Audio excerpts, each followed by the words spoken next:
Hello friend, स्वागत है आपका एनक्यू स्टडी यूट्यूब चैनल पर।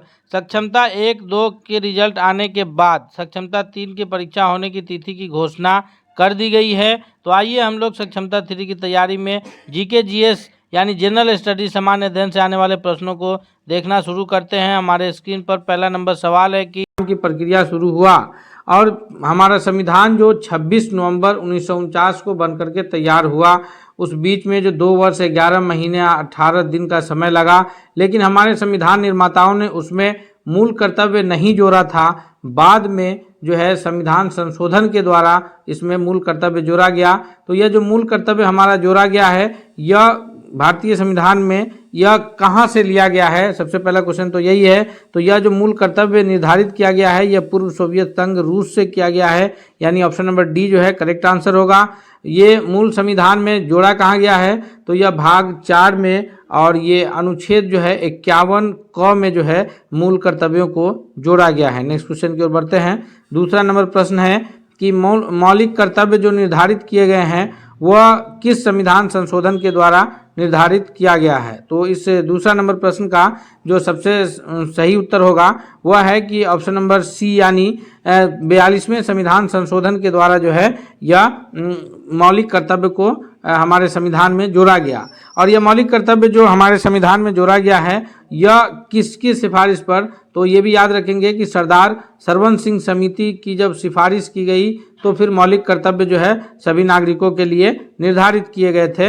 अगले क्वेश्चन की ओर बढ़ते हैं। क्वेश्चन नंबर तीसरा है हमारे स्क्रीन पर कि भारतीय संविधान में जो मूल कर्तव्य जोड़े गए हैं यह 42वें संविधान संशोधन के द्वारा तो जोड़ा गया, लेकिन यह कब जोड़ा गया है, तो इसका जो सबसे सही उत्तर होगा तीसरा नंबर क्वेश्चन के लिए कि 42वें संविधान संशोधन के द्वारा 1976 में भारतीय संविधान के भाग 4 में, और अनुच्छेद कौन सा, तो अनुच्छेद 51 क या 51 ए कहेंगे, उसमें जो है मूल कर्तव्यों को जोड़ा गया है।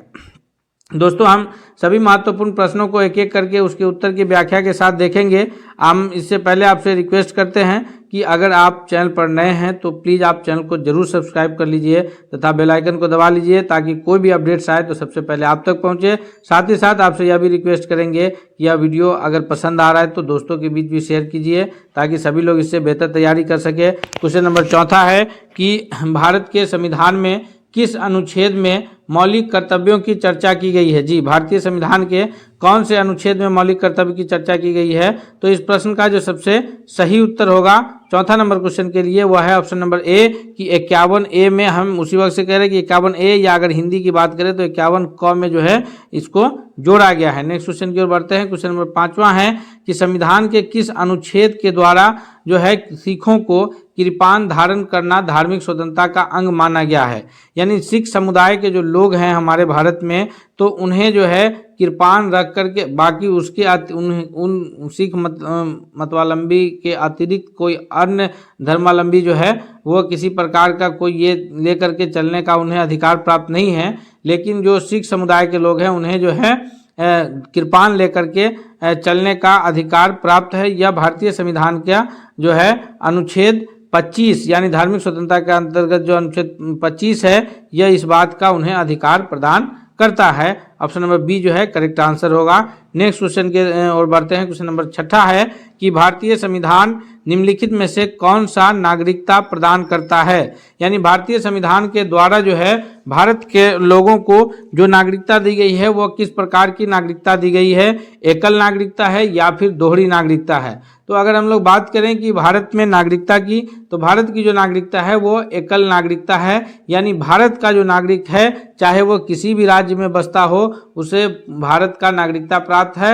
ऐसा नहीं कि कोई बिहार का नागरिक है तो फिर वो उत्तर प्रदेश में जाकर के नहीं रह सकता, दिल्ली में जाकर पर उसे जो है वहाँ नहीं मिल सकता है। लेकिन अगर कोई बिहार का नागरिक है तो वो बिहार का ही नागरिक माना जाएगा, भले वो कहीं गुजर बसर करे। लेकिन अगर वो बिहार की जगह उत्तर प्रदेश जाता है और वहाँ बसना चाहता है तो फिर उसे बिहार की नागरिकता खत्म कर उत्तर प्रदेश की नागरिकता मिल जाएगी। यानी वो भारत का नागरिक है, उसे उस प्रोसीजर से गुजरने की आवश्यकता नहीं होगी। जो अन्य देशों में जो है राज्य का नागरिकता अलग और देश का नागरिकता अलग दिया जाता है, उस प्रकार का भारत में नहीं है। भारत की जो नागरिकता है वह एकल नागरिकता की व्यवस्था है। नेक्स्ट क्वेश्चन की ओर बढ़ते हैं। क्वेश्चन नंबर 7 है कि भाषाई आधार पर भारत में पहला कौन सा राज्य बनाया गया था? भाषा के आधार पर जो गठित होने वाला प्रथम राज्य है भारत में वह है आंध्र प्रदेश, जो है भाषा के आधार पर सबसे पहला राज्य है जो 1956 में गठित हुआ था, आंध्र प्रदेश। नेक्स्ट क्वेश्चन की ओर बढ़ते हैं। क्वेश्चन नंबर 8 है कि भाषा संविधान के किस अनुच्छेद में यह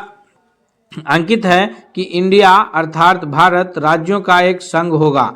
इंडिया भारत को जो है वो राज्यों का एक संघ कहा गया है। यह भारतीय संविधान के किस अनुच्छेद में यह बात कही गई है कि भारत जो है वो राज्यों का एक संघ होगा? 8वां नंबर प्रश्न के लिए जो सबसे सही उत्तर के रूप में आंसर जाना जाएगा वो ऑप्शन नंबर ए है कि यह अनुच्छेद 1 यानी पहला अनुच्छेद में ही यह बात कही गई है कि भारत जो है वो राज्यों का एक संघ होगा। नेक्स्ट क्वेश्चन की ओर बढ़ते हैं। क्वेश्चन नंबर 9 है कि निम्नलिखित में से किन अनुच्छेदों के द्वारा भारतीय संविधान के नागरिकों को मूल अधिकार निश्चित प्रदान करता है? तो मूल अधिकार जो प्राप्त है वह है अनुच्छेद 12 से 35 के तहत जो है वो भारतीय नागरिकों को मूल अधिकार दिया गया है और यह भारतीय संविधान के भाग 3 में जो है यह अधिकार हमें दिया गया है। भाग कौन सा है? 3 है। उसके तहत जो है भारतीय नागरिकों को अब मूल अधिकार की संख्या कितनी है? तो कुल 6 मूल अधिकार जो है दिए गए हैं। नेक्स्ट क्वेश्चन की ओर बढ़ते हैं। क्वेश्चन नंबर 10 है कि भारत के संविधान का निम्न में से कौन सा अनुच्छेद अस्पृश्यता का उन्मूलन करता है? यानी छुआछूत का उन्मूलन करने वाला जो है यह कौन सा अनुच्छेद है? इसका सबसे सही उत्तर क्या होगा? तो अस्पृश्यता का उल्लंघन करने वाला जो है ये है वो अनुच्छेद 17 है, यानी ऑप्शन नंबर सी जो है 10वां नंबर क्वेश्चन के लिए सबसे करेक्ट आंसर होगा कि अनुच्छेद 17 के तहत जो है यह भारतीय संविधान जो है अस्पृश्यता को उन्मूलन करता है, यानी किसी भी प्रकार के छुआछूत को जगह नहीं दिया गया है, सभी इक्वालिटी की बात की गई है। क्वेश्चन नंबर 11 है कि फोर्ट विलियम किस शहर में स्थित है? तो फोर्ट विलियम जो कॉलेज है यह कहाँ स्थित है? हम सभी जानते हैं। इसका जो सही उत्तर होगा यह है ऑप्शन नंबर डी कि फोर्ट विलियम जो है यह कलकत्ता शहर में स्थित है, यानी डी जो है इसके लिए सबसे करेक्ट आंसर है। नेक्स्ट क्वेश्चन की ओर बढ़ते हैं। क्वेश्चन नंबर 12 है कि स्वराज पार्टी का गठन किसने किया था? स्वराज पार्टी का गठन जो है यह 1923 ईस्वी में हुआ है। क्यों हुआ है? क्योंकि 1920 से स्टार्ट होने वाला असहयोग आंदोलन 22 तक चला, लेकिन 22 में जब चौरा चौरी कांड हुआ तो उसके पश्चात गांधी जी जो है वो असहयोग आंदोलन वापस ले लिए और गांधी जी से नाराज होकर के मोतीलाल नेहरू, पंडित जवाहरलाल नेहरू के पिताजी और फिर चित्तरंजन दास, जिनको देश बंधु भी कहा जाता है, दोनों लोगों ने मिलकर के जो है 1923 में स्वराज पार्टी की स्थापना की। तो किसने गठन किया? तो यहाँ मोतीलाल नेहरू का नाम नहीं है तो चित्तरंजन दास होगा। अगर दोनों का नाम रहेगा तो एक से अधिक ऑप्शन वाले उत्तर सही होंगे। नेक्स्ट क्वेश्चन की ओर बढ़ते हैं। अगला क्वेश्चन क्या है देखते हैं। क्वेश्चन नंबर 13 है कि 1938 में सुभाष चंद्र बोस ने किसे अध्यक्ष चुनाव में हरा करके कांग्रेस के अध्यक्ष बने थे? तो 1938 में जो सुभाष चंद्र बोस के द्वारा हरा करके कांग्रेस का अध्यक्ष चुना गया था वो पट्टाभी सीतारमैया, और पट्टाभी सीतारमैया जो है यह माना जाता है कि यह गांधी जी की ओर से जो है कांग्रेस के अध्यक्ष पद के रेस में थे और सुभाष चंद्र बोस ने जो है उन्हें हरा करके कांग्रेस के अध्यक्ष बने। उसके बाद जो है उसके अगले साल कांग्रेस से जो है ये सुभाष चंद्र बोस इस्तीफा दे देते हैं। नेक्स्ट क्वेश्चन की ओर बढ़ते हैं हम लोग। क्वेश्चन नंबर 14 है कि क्रिप्स प्रस्ताव को पोस्ट डेटेड चेक किसने कहा है? क्रिप्स प्रस्ताव को जो है पोस्ट डेटेड चेक कहने का काम जो है हमारे राष्ट्रपिता महात्मा गांधी जी के द्वारा हुआ था। क्रिप्स मिशन जब आया तो गांधी जी ने जो है उसे पोस्ट डेटेड चेक कहा, यानी ऐसा चेक जो ऑलरेडी एक्सपायर हो चुका है। ऑप्शन नंबर ए इसके लिए सबसे करेक्ट आंसर होगा 14वां नंबर प्रश्न के लिए। नेक्स्ट क्वेश्चन की ओर बढ़ते हैं। क्वेश्चन नंबर 15 है कि द्वितीय विश्व युद्ध किस वर्ष प्रारंभ हुआ? 2 विश्व युद्ध जो है दुनिया ने देखे हैं। प्रथम विश्व युद्ध जो है यह 1914 में स्टार्ट हुआ था और 1918 तक चला था। उसके पश्चात जो है द्वितीय विश्व युद्ध जो है शुरू हुआ 1939 में और चला कब तक? 1945 तक। तो प्रथम विश्व युद्ध में तो अंग्रेजों ने बेवकूफ़ बनाने में ये कामयाब हो गए। भारतीयों को कहा कि अगर हम मित्र राष्ट्र जो है विश्व युद्ध जीत जाता है तो भारत को आज़ाद कर दिया जाएगा, लेकिन ऐसा कुछ हुआ नहीं। उसके बाद द्वितीय विश्व युद्ध जो है 1939 में शुरू हुआ और 45 तक चला, यानी 15वां नंबर प्रश्न के लिए सही उत्तर ऑप्शन नंबर बी के रूप में जो है वह जाना जाएगा। नेक्स्ट क्वेश्चन की ओर बढ़ते हैं। अगला प्रश्न देखते हैं। क्वेश्चन नंबर 16 है कि महात्मा गांधी दक्षिण अफ्रीका से भारत कब वापस लौटे थे? नंबर प्रश्न के लिए जो सबसे सही जवाब होगा कि महात्मा गांधी जो एक व्यापारी का केस लड़ने के लिए दक्षिण अफ्रीका गए और वहाँ जो है इन्होंने फिनिक्स आश्रम की जो है स्थापना किए थे दक्षिण अफ्रीका में। ये भी एक प्रश्न बनता है गांधी जी से रिलेटेड। तो यह भारत कब लौटे? तो भारत जो है गांधी जी लौटे थे 1915 ईस्वी में, और भारत आने के बाद इन्होंने गोपाल कृष्ण गोखले को अपना राजनीतिक गुरु बनाया, और उसके बाद जो है बिहार के चंपारण में से जो है इन्होंने सबसे अपना पहला सत्याग्रह भारत में शुरू हुआ। नील की खेती के विरुद्ध जो है तीन कठिया प्रथा के विरुद्ध इन्होंने बिहार के चंपारण से 1917 में पहला सफल सत्याग्रह की शुरुआत करते हैं। नेक्स्ट क्वेश्चन की ओर बढ़ते हैं। क्वेश्चन नंबर 17 है कि गांधी जी का पहला सत्याग्रह कब और कहाँ प्रारंभ हुआ? 3 प्रमुख सत्याग्रह है गांधी जी के भारत आने के बाद जो है बैक टू बैक। तो प्रथम जो है वैसे गांधी जी के द्वारा जो शुरुआत किया गया सत्याग्रह है वह है चंपारण 1917 का, यह पहला सत्याग्रह है। तो आंसर जो है इसका ऑप्शन नंबर 1 करेक्ट आंसर होगा। उसके बाद खेरा सत्याग्रह 1918 में और अहमदाबाद सत्याग्रह 1918 में। अहमदाबाद जो है वो मिल में काम करने वाले मजदूरों की तरफ से गांधी जी ने जो है मिल मालिकों के विरुद्ध सत्याग्रह किया था, क्योंकि मजदूरों को जो है उसकी मजदूरी बराबर सही ढंग से नहीं मिल पा रही थी, इसलिए ऑप्शन तो ये 3 जो है प्रमुख गांधी जी के शुरुआती दौर के सत्याग्रह था। उसके बाद जो फिर गांधी जी तो अनेकों सत्याग्रह चलाए हैं। हम लोग एक एक क्वेश्चन को देखेंगे। क्वेश्चन नंबर 18 है कि महात्मा गांधी के राजनीतिक गुरु कौन थे? तो महात्मा गांधी जी के जो राजनीतिक गुरु के रूप में नाम आता है, हम पीछे भी इस पर चर्चा किए हैं कि गोपाल कृष्ण गोखले को जो है महात्मा गांधी जी ने अपना राजनीतिक गुरु चुना था। ऑप्शन नंबर सी जो है इसका सबसे करेक्ट आंसर के रूप में जाना जाएगा। हम लोग अगले क्वेश्चन की ओर बढ़ते हैं। नेक्स्ट क्वेश्चन देखते हैं क्या है। क्वेश्चन नंबर 19 है कि निम्नलिखित में से कौन सा एक आंदोलन दांडी मार्च से शुरू हुआ? तो 1930 ईस्वी में गांधी जी के द्वारा जो है दांडी से यात्रा निकला था। दांडी के लिए 1930 में 12 मार्च 1930 को ध्यान रखिएगा, 12 मार्च 1930 को गांधी जी जो है अपने 78 अनुयायियों के साथ साबरमती आश्रम से निकले थे, और 6 अप्रैल 1930 को दांडी पहुंच करके नमक बना करके नमक कानून भंग किए थे। यह जो आंदोलन की शुरुआत हुई थी यह सविनय अवज्ञा आंदोलन की शुरुआत हुई थी। स्वदेशी आंदोलन जो है यह बंगाल विभाजन के विरुद्ध चला, और असहयोग आंदोलन जो है यह 1920-22 में जो चला है यह जलियांवाला बाग हत्याकांड के बाद, और 1942 में शुरू हुआ था भारत छोड़ो आंदोलन।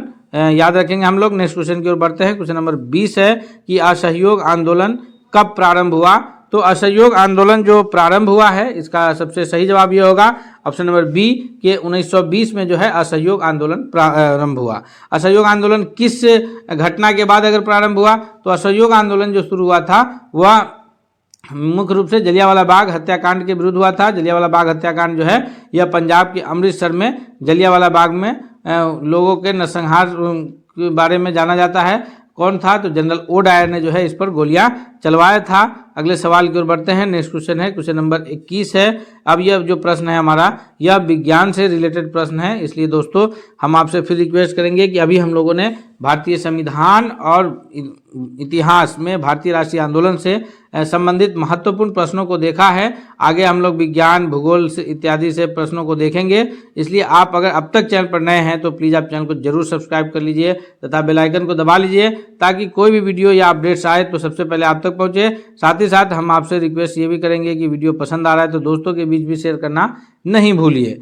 क्वेश्चन है कि विद्युत प्रतिरोध का मात्रक। तो विद्युत प्रतिरोध का जो मात्रक होता है वो ओम होता है, अर्थात ऑप्शन नंबर सी जो है वो करेक्ट आंसर होगा। और ओम का इस प्रकार का चिन्ह होता है। एम्पियर जो है यह विद्युत धारा का मात्रक है, और वोल्ट जो है यह विद्युत का विभव का मात्रक है, विद्युत विभव यानी वोल्टेज कहेंगे हम लोग। और वाट जो है यह शक्ति का मात्रक है। तो इस प्रकार ये सभी भी हम लोग याद रख सकते हैं। नेक्स्ट क्वेश्चन की ओर बढ़ते हैं। क्वेश्चन नंबर 22 है कि आमीटर को विद्युत परिपथ में कैसे जोड़ा जाता है? आमीटर को सबसे पहले तो हम लोग ये जाने कि आमीटर क्या है। तो आमीटर के जरिए जो है किसी भी परिपथ का जो है किसी भी सर्किट का विद्युत धारा को मापा जाता है, किसी भी सर्किट के विद्युत धारा को मापा जाता है आमीटर के जरिए।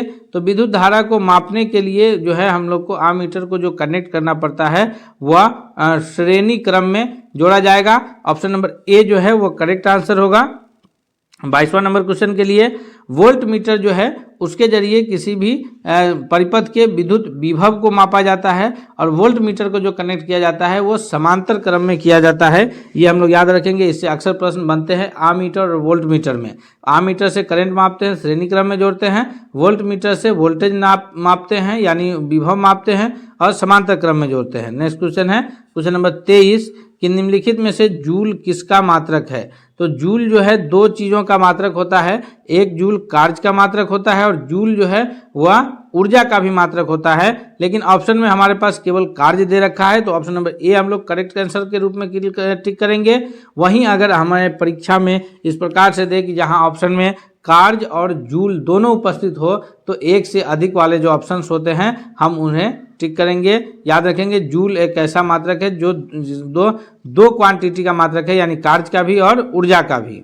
नेक्स्ट क्वेश्चन है 24 कि जब कोई वस्तु स्वतंत्र रूप से जमीन पर गिर रही होती है तो उसकी कुल ऊर्जा क्या होती है।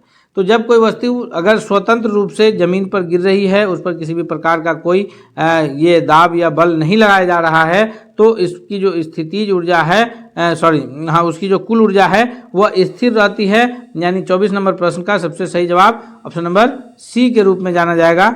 नेक्स्ट क्वेश्चन है 25 की शक्ति की सबसे छोटी इकाई कौन सी है। शक्ति मापने के लिए जो सबसे छोटी इकाई है, सबसे पहले शक्ति को मापा जाता है किसमें, शक्ति को मापते हैं हम लोग वाट में। वाट जो है शक्ति मापने की इकाई है।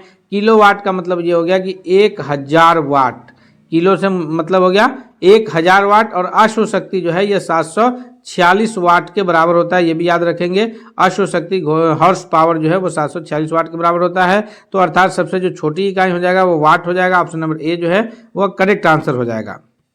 क्वेश्चन नंबर 26 है कि जब किसी पिंड को पृथ्वी की तल से कुछ ऊपर उठाया जाता है तो उसमें ऊर्जा के साथ क्या स्थिति बनती है। उसकी गतिज ऊर्जा बढ़ती है या स्थितिज ऊर्जा घटती है, या फिर स्थितिज ऊर्जा परिवर्तित रहती है या स्थितिज ऊर्जा बढ़ती है। तो जब किसी पिंड को पृथ्वी तल से ऊपर उठाएंगे तो क्या होगा कि स्थितिज ऊर्जा जो है वो mgh होता है। m अर्थात उस वस्तु का द्रव्यमान मास, जी जो है वो ग्रेविटेशनल फोर्स यानी गुरुत्वाकर्षण, और एच जो है ऊंचाई। तो स्वाभाविक है कि जब हम लोग किसी वस्तु को ऊंचाई पर ले जाएंगे, ऊंचाई जब बढ़ेगा तो स्थितिज ऊर्जा बढ़ेगी। अर्थात ऑप्शन नंबर डी जो है वो करेक्ट आंसर होगा कि किसी पिंड को पृथ्वी तल से ऊपर उठाया जाता है तो उसकी स्थितिज ऊर्जा बढ़ती है। नेक्स्ट क्वेश्चन की ओर बढ़ते हैं। क्वेश्चन नंबर 27 है कि चलती गाड़ी में बैठे आदमी में कौन सी ऊर्जा होगी। तो जो व्यक्ति चलती गाड़ी में बैठे होंगे उनके अंदर जो ऊर्जा संचित रहेगी, बैठे होने के कारण स्थितिज ऊर्जा होगी, और चूंकि गाड़ी में बैठे हैं, गाड़ी चल रही है, इसलिए वहाँ गतिज ऊर्जा भी होगी। अर्थात ऑप्शन नंबर सी जो है वो करेक्ट आंसर के रूप में जाना जाएगा, क्योंकि वैसे व्यक्तियों के लिए में जो है गतिज और स्थितिज दोनों ऊर्जा जो है उसमें मौजूद रहता है। नेक्स्ट क्वेश्चन है क्वेश्चन नंबर 28 है कि पहाड़ पर रखे पत्थर में संचित ऊर्जा है। तो कोई अगर पत्थर पहाड़ पर रखा है तो फिर उसमें कौन सी ऊर्जा संचित है। 28वां नंबर प्रश्न का सबसे सही जवाब होगा ऑप्शन नंबर ए कि अगर कोई पत्थर पहाड़ पर भी रखा है तो उसमें संचित ऊर्जा जो है वो स्थितिज ऊर्जा उसमें संचित रहती है, यानी ऑप्शन नंबर ए जो है उसका करेक्ट आंसर है। नेक्स्ट क्वेश्चन की ओर बढ़ते हैं। क्वेश्चन नंबर 29 है कि कार्य गुणनफल होता है। कार्य बराबर W बराबर क्या होता है। तो कार्य जो है वह कार्य बराबर जो है W, कार्य को W से लिखते हैं, वह होता है F इंटू ये S मतलब F से फोर्स बल, और S से जो है डिस्प्लेसमेंट के लिए इस्तेमाल होता है। तो बल और विस्थापन का गुणनफल जो है यह कार्य कहलाता है। बल और विस्थापन का, यानी अगर हम किसी वस्तु पर बल लगा रहे हैं, बल लगाने के कारण जो है उसमें विस्थापन हो रहा है, उसकी स्थिति परिवर्तित हो जा रही है, तो कार्य होगा। ग्रामर, हिंदी ग्रामर जो है या अंग्रेजी ग्रामर ये कहता है, हिंदी ग्रामर में सिंपली हम लोग ये पहचान लेते हैं कि क्रिया जो है, कार्य जिस शब्द के अंत में ना लग गया वो क्रिया हो गया, जैसे खाना पीना सोना। लेकिन इसके अगेंस्ट साइंस जब हम लोग पढ़ते हैं भौतिकी में, तो उसमें बल जो है, जब बल लगाया जाता है और बल लगाने से अगर स्थिति में या उसके आकार में कोई परिवर्तन आता है तो कार्य माना जाएगा, अन्यथा कार्य नहीं माना जाएगा। हम लोग अगर अपने सर पे कोई बोझ उठा करके खड़े रहें तो हमारे ऊर्जा का ह्रास तो होगा, थकावट फील होगी, लेकिन एक जगह स्थिर खड़े रहने के कारण किसी प्रकार का कोई कार्य वहाँ नहीं हो पाएगा। नेक्स्ट क्वेश्चन की ओर बढ़ते हैं। क्वेश्चन नंबर 30 है कि बल और विस्थापन दोनों सदिश राशि है, तो कार्य और जो बल और विस्थापन का गुणनफल है क्या होगा। तो जितने भी ये हैं वो दो तरह की राशियां होती है, एक सदिश राशि जिसमें दिशा और परिमाण दोनों होते हैं, और एक अदिश राशि जिसमें केवल परिमाण होते हैं, दिशा का पता नहीं होता है। तो बल जो है उसमें दिशा भी है और परिमाण भी है। उसी प्रकार जैसे अगर हम लोग बल लगा रहे हैं ऊपर की तरफ, नीचे की तरफ, आगे की तरफ, पीछे की तरफ, दिशा का ज्ञान मिलता है और उसका कितना ये का जो है हम लोग बल लगा रहे कितना न्यूटन का ये भी पता चलता है, विस्थापन से भी डायरेक्शन पता चलता है। तो इस दोनों का गुणनफल जो कार्य है वो अदिश राशि होता है। कार्य से दिशा का पता नहीं चलता है, क्या कार्य हुआ ये पता चलता है, लेकिन वो किस दिशा में कार्य हुआ इसकी कोई जानकारी नहीं मिलती है। यानी 30 का ऑप्शन नंबर बी जो है वो करेक्ट आंसर है। नेक्स्ट है 31 की बांस ड्रिप सिंचाई प्रणाली। ये जो बांस ड्रिप सिंचाई प्रणाली है यह भारत के किस राज्य में विकसित है। बांस ड्रिप सिंचाई प्रणाली जो है यह भारत के मेघालय राज्य में विकसित है, अर्थात ऑप्शन नंबर सी जो है इसका सबसे सही उत्तर होगा। दोस्तों हम आपसे एक बार फिर से रिक्वेस्ट कर रहे हैं कि अगर आप अब तक चैनल पर नए हैं, सब्सक्राइब नहीं किए हैं, तो प्लीज़ आप जरूर सब्सक्राइब कर लीजिएगा चैनल को, और वीडियो को भी दोस्तों के बीच जरूर शेयर कीजिएगा ताकि सभी लोग इससे अपना बेहतर फायदा उठा सके। क्वेश्चन नंबर 32 है कि निम्नलिखित राज्यों में से किसमें प्रमुख तेल क्षेत्र स्थित है।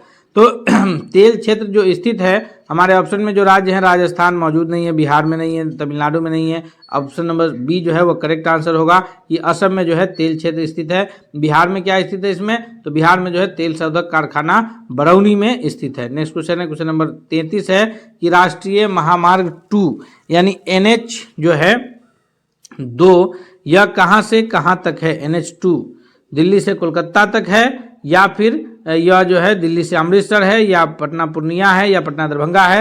तो ऑप्शन नंबर बी जो है इसका करेक्ट आंसर होगा कि ये जो है NH2 दिल्ली से कलकत्ता तक की सड़क है। क्वेश्चन नंबर 34 है कि बिहार में संपूर्ण क्रांति का नेतृत्व जो है यह निम्न में से किसने किया था। तो संपूर्ण क्रांति का जो नेतृत्व हुआ है यह 34वां नंबर प्रश्न का ऑप्शन नंबर डी हो जाएगा कि ये जो है संपूर्ण क्रांति आपातकाल के बाद जो है लोकनायक जयप्रकाश नारायण के नेतृत्व में जो है संपूर्ण क्रांति का आह्वान किया गया था पूरे भारतवर्ष में। तो इसका 34वां नंबर प्रश्न के लिए करेक्ट आंसर के रूप में ऑप्शन नंबर डी जो है यह जाना जाएगा। नेक्स्ट क्वेश्चन है 35 की चिपको आंदोलन का प्रारंभ किसके द्वारा किया गया था। चिपको आंदोलन जो है यह पर्यावरण संरक्षण से लेकर के पौधे को बचाने की कोशिश में जो है यह आंदोलन चलाया गया था। यह आंदोलन किसके द्वारा चलाया गया था, तो यह आंदोलन जो है 35 का सबसे सही उत्तर है ऑप्शन नंबर ए कि मुख्य रूप से यह आंदोलन जो है यह महिलाओं के द्वारा चलाया गया था।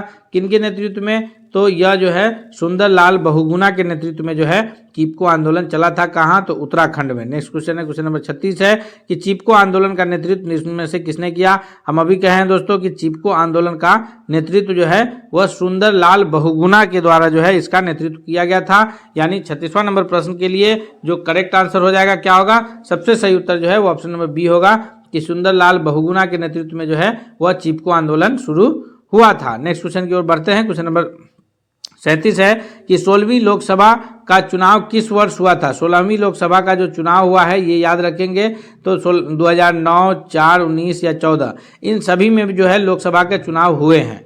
तो जो 16वीं लोकसभा का चुनाव हुआ है वो 2014 में हुआ है। वर्तमान में जो सरकार चल रही है केंद्र की सरकार वह 17वीं लोकसभा के ये से चल रही है।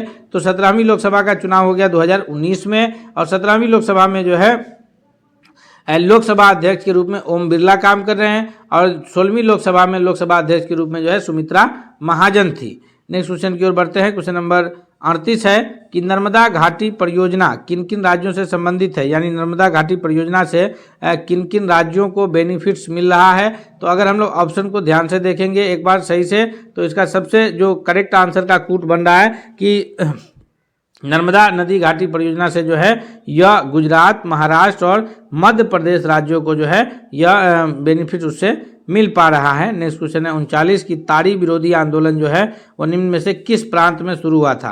ताड़ी विरोधी आंदोलन जो है यह किस प्रांत में शुरू हुआ है, तो ये जो शुरू हुआ है दक्षिण भारत का एक प्रमुख प्रांत है ऑप्शन नंबर सी, यानी कि आंध्र प्रदेश में जो है ताड़ी विरोधी आंदोलन शुरू हुआ था। नेक्स्ट क्वेश्चन है 40 की किस राज्य से हिंदी को राष्ट्रभाषा बनाने के विरुद्ध आंदोलन प्रारंभ हुआ था। हिंदी को राजभाषा बनाने के विरुद्ध जो है आंदोलन की शुरुआत भारत के किस राज्य में हुई है? तो इसका सबसे सही जवाब है ऑप्शन नंबर ए कि तमिलनाडु से इसकी शुरुआत हुई है। दोस्तों, हम 40 महत्वपूर्ण प्रश्नों को उसके उत्तर की व्याख्या के सहित देखे हैं। हम उम्मीद करते हैं कि यह प्रश्न आपके लिए बहुत ही लाभदायक और आने वाले परीक्षाओं में सबसे उपयोगी साबित होगा। इसलिए आपसे रिक्वेस्ट भी है कि अगर आप अब तक चैनल पर नए हैं तो सब्सक्राइब करके बेल आइकन को दबा लीजिए। साथ ही साथ प्रश्नों को दोस्तों के बीच शेयर कीजिए और यह प्रश्न आपको कैसा लगा है आप कमेंट करके बताना नहीं भूलिएगा। मिलेंगे हम लोग अगले सेट के साथ, तब तक के लिए धन्यवाद।